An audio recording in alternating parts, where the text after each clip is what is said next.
గౌరవ ముఖ్యమంత్రి శ్రీ నారా చంద్రబాబు నాయుడు గారికి వారి తనయులు శ్రీ నారా లోకేష్ గారికి నా హృదయపూర్వక ధన్యవాదాలు, నమస్కారాలు.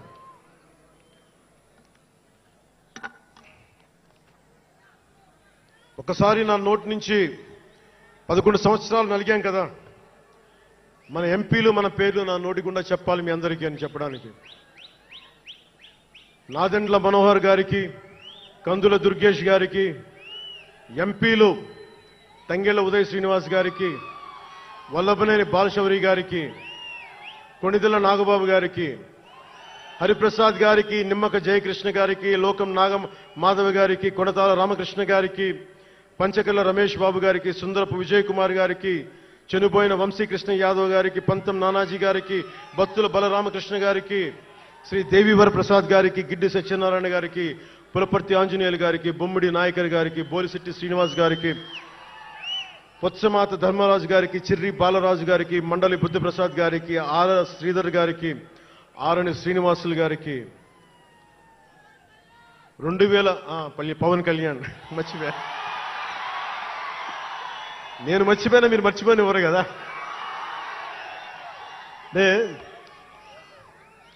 ఇది మన 11వ సంవత్సరం, వారు 11కి అంకితం చేశాం.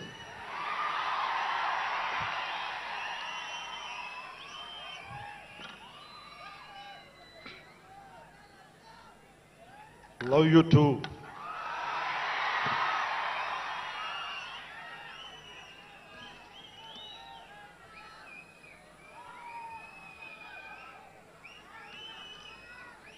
అలాగే ఈ సభకి పోలీస్ వ్యవస్థ మీకు తెలుసు, మనం ఎంత నలిగిపోయామో. గత 5 ఏళ్లలో మనం ఎంత నలిగిపోయామో మీకు తెలుసు, ఎన్ని ఇబ్బందులు పాలు చేశారో తెలుసు. ఆ రోజు నుంచి కూడా ఈ రోజుకి వరకు నాకు పోలీస్ శాఖ అంటే చాలా గౌరవం. ఎందుకంటే పోలీస్ శాఖకి స్వయం నిర్ణయాలు చేసే హక్కు ఉండదు, డ్యూటీయే ఉంటుంది. బ్రిటిష్ వాళ్ళు పరిపాలించినప్పుడు పోలీస్ కూడా బ్రిటిష్ అధీనంలో పనిచేశారు తప్ప వాళ్ళకి ఇవ్వబడ్డ డ్యూటీ చేశారు.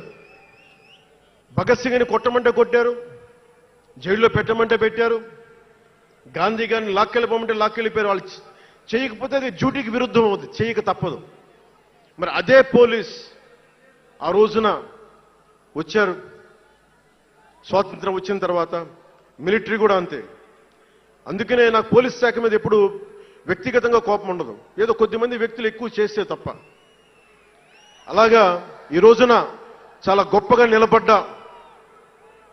సహకరించిన పోలీస్ అధిపతి డీజీపీ గారికి, కాకినాడ జిల్లా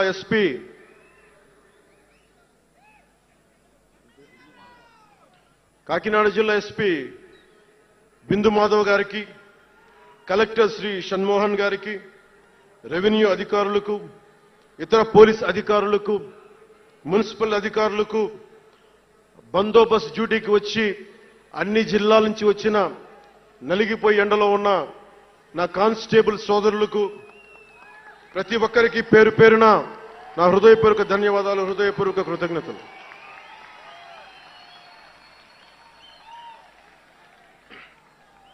నా ఇష్టం, నా కోరిక ఎప్పుడూ సగటు మనిషిగా ఉండటమే. తన పని తను చేసుకుంటూ